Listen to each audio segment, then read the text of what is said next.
ইয়াত প্ৰায় আমাৰ 30 কিলোমিটাৰ যাত্ৰা হ'ব হাৱাজানৰ পৰা বঙালমৰালৈকে প্ৰায় 30 কিলোমিটাৰ যাত্ৰা আছে আৰু 8টা ষ্টেচন ৰখা হৈছে 8 জেগাত মানে মুখ্যমন্ত্ৰী ডাঙৰীয়াক আদৰণি জনাব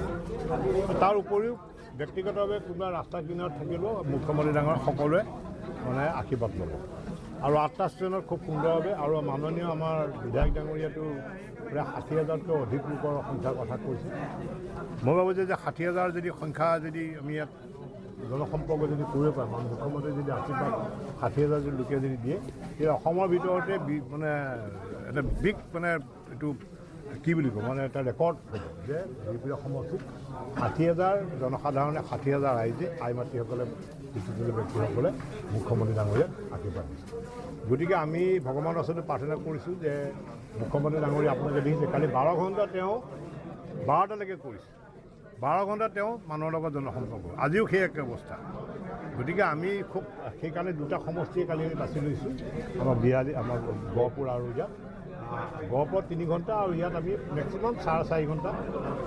আমি ল'ম তাৰপিছত তেওঁ লালুকত যাম গতিকে মই ভাবোঁ আপোনালোকৰ সহায় সহযোগ বিচাৰিছোঁ আৰু কালি আপোনালোকে সম্পূৰ্ণ সহযোগ কৰিব যে এই প্ৰগ্ৰেমটো খুব ছাকচেছফুল হ'ব গতিকে মই সকলোকে মই অনুৰোধ কৰিছোঁ